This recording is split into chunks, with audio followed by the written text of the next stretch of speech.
Magandang hapon mga kabay. Meron po akong estimate dito. Bali, demolition hammer. Ayan po. D25 ano to? 901. Yung new model. Ayan. 10 kilos. 10 kilos po ito mga kabay. Ayan, sumabit pa. Ayan o. Ayan. Sabi ng customer, ayaw lang daw gumana. Kaya i-check natin yung wiring. Ayan po mga kabay. Tinanggal ko na yung tornilyo mga kabay. Ayan. Pag may mga ganito kayong unit, tas kusa lang huminto, hindi naman siya umusok, una nyo yung i-check yung cord. Ito yung cord mga kabay. Ayan. Bali titisterin nyo ngayon dito yan mga kabay.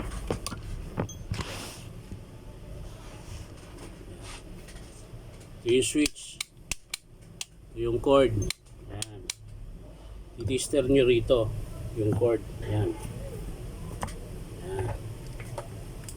Yung tester ko mumurahin lang mga kabay. Yan lang inisyo sa akin. Ayan.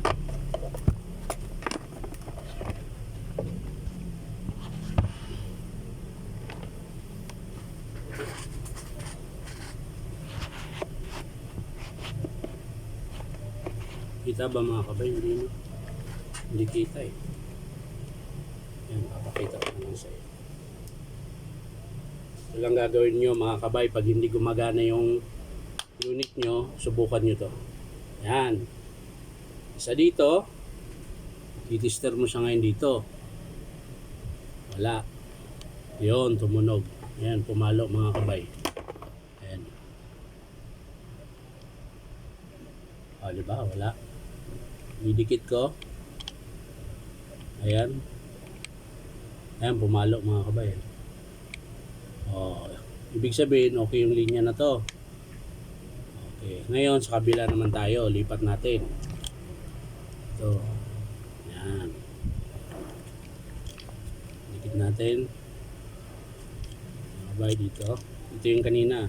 Wala siya kasi hindi yan. Kabila. Yun, meron uli. Ayan. Pumapalo mga kabayan. So ibig sabihin wala dito sa wire, sa cord niya. Wala dito yung sira kung bakit ayaw gumana. Ngayon punta tayo dito sa switch. Ayan mga kabay. Ito switch. Titisterin natin yung switch. Ito po yung isa. Yan. Yan. Tapos pipindutin nyo lang mga kabay. Yun, pumalo uli. Yan mga kabay. Oh. Tingnan nyo. Ay, saan natumba? Hirap talaga pag ganito lang yung ano. Ganito lang yung ano, walang hawakan. Ayan mga kabay. Tester natin to. Isa. Yun, meron. Sa kabila, meron din mga kabay. Ayan, so buo yung switch.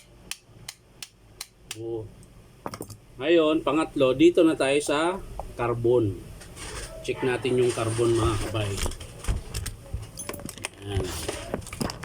Check natin yung carbon, baka sa carbon. Ayan. Buksan natin mga kabay.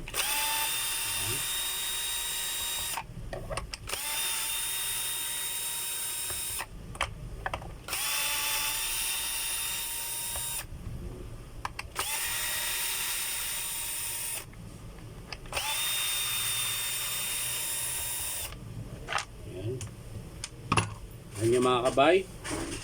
Ito yung pan niya, armature. Ito naman yung module, yung variable speed. Ito yun. Yung carbon, ito mga kabay. Ayan. Titingnan natin ngayon mga kabay yung carbon. Ayan. Kung bakit ayaw niya gumana. Maiksi na yung carbon mga kabay. Maiksi na. Sigurado ako labas yung stopper nito. Kabila. Ayan mga kabay. Tingnan nyo po yung yan. Ayun mga kabay. Ayun o, kita nyo yung mga kabay. Lumabas na po yung stopper niya. Kaya hindi siya gumana. Ayan. Ngayon susubukan natin to mga kabay para makasiguro tayo kung carbon lang talaga. Bubunutin natin to, yung stopper niya. Ayan. Ayan, wala na. Babalik natin to mga kabay. I-testing natin kung gagana siya.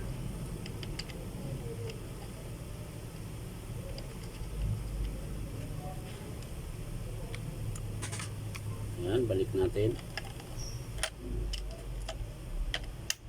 Tapos suksok nyo yung terminal uli, balik. Ayan. Sana tabay. Ngayon, titesting natin mga kabay kung gagana siya. Ayan. Check. Ayan. Sasaksak natin mga kabay ha.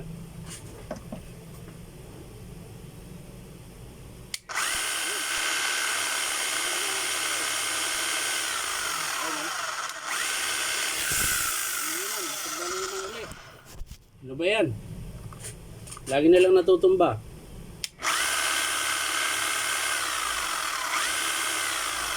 Wala. So okay lang. So yun lang yung sira mga kabay, carbon lang.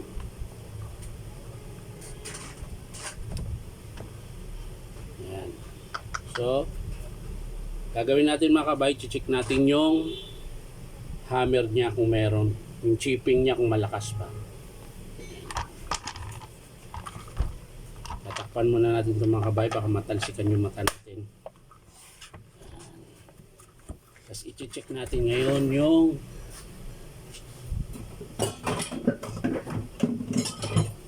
yan. I-check natin yung palo kung meron malakas. Sok, on.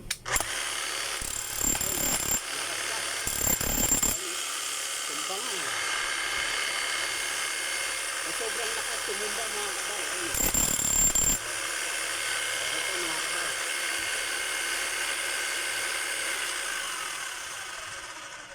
So yun lang mga kabay, ang papalitan natin carbon brush. Yan lang po. Dito po sa model na to. Carbon brush lang.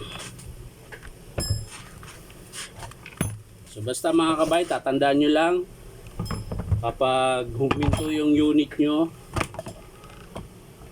unahin nyo lang ng check yung cord. Titisterin nyo itong dulo-dulo na to, yung dulo ng plug, tsaka yung sa switch. Tapos pag ayaw pa rin gumana, dito sa switch naman kayo, pangalawa. Pangatlo yung carbon. Ngayon, pag di pa rin siya gumana mga kabay, dalhin nyo na sa mismong paayusan ng DeWalt kung hindi nyo talaga mapagana. Ganun lang mga kabay. Maraming salamat mga kabay sa panunood at pa-like and share na rin po. Bye-bye!